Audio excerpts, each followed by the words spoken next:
భారతదేశంలో ఎప్పుడు కూడా తీసుకున్న అన్ని సీట్లు, పోటీ చేసిన అన్ని సీట్లు గెలవటం అనేది చాలా చాలా రేరెస్ట్ ఆఫ్ ద రేర్. ఇప్పుడు దాకా జరిగిందో లేదో కూడా తెలియలేదు. బట్ కంటెంపరీ టైమ్స్ అన్ని చేసిన వాళ్ళందరూ కూడా ఏం చేస్తారు, రీసెర్చ్ చేసిన వాళ్ళందరూ చెప్తారు ఫస్ట్ టైం ఇన్ ఇండియా అని. సో మీ అందరికీ జనశ్రేణుల తరపు, జనసేన సైనికుల తరపున, వీర మహిళల తరపున, పార్టీ పోటీ చేయని పార్టీ నాయకులందరి తరపున మా అందరి ఆశయాలు మీరు తీసుకెళ్తున్నారు ముందుకు రేపోతాను.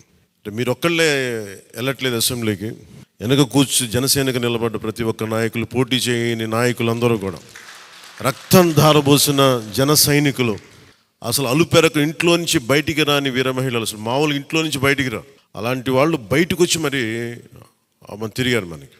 సో వారందరూ ఆశయాలు మీరు ముందుకు తీసుకెళ్తారు. మన పార్టీ నాయకులు, జన సైనికులు, వీర మహిళలు, మన మద్దతుదారులు కాకుండా 5 కోట్ల మంది ప్రజల ఆకాంక్షల్ని మీరు అసెంబ్లీలోకి తీసుకెళ్తాను.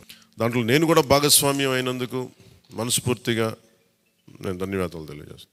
ఒక చిన్నపాటి ఒక మార్పు జరగాలి, ఒకటి సాధించాలంటే ఎంతమంది పని చేస్తే తప్ప ఒక చిన్నపాటి మార్పు రాదు.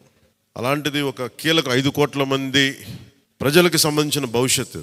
ఈరోజు జనసేన విజయం, టీడీపీ విజయం, భారతీయ జనతా పార్టీ విజయం ఏ స్థాయికి వెళ్ళిపోయింది అంటే, కేంద్ర ప్రభుత్వం అధికారంలో కూడా చాలా కీలకమైన ఒక,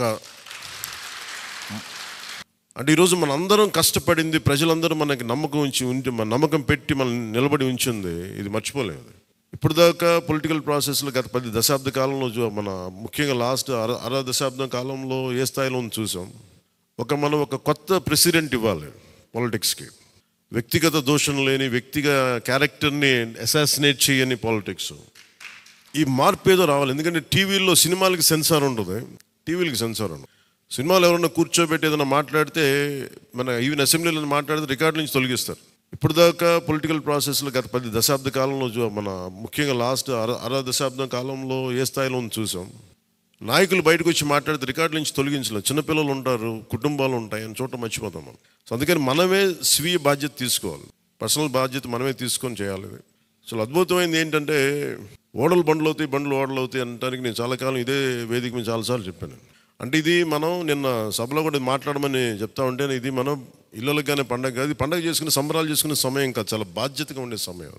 ప్రజలు చాలా చాలా ఎక్కడెక్కడి నుంచో, మారుమూల నుంచి, ఎక్కడ యుఎస్ఏ నుంచి వచ్చి కూడా ప్రాణాలు కోల్పోయి, అసలు రాత్రనక పగలనక తిండి తినక ఒక్కొక్కరు పనిచేసిన విధానం ఇవన్నీ కదిలించేసినాయి.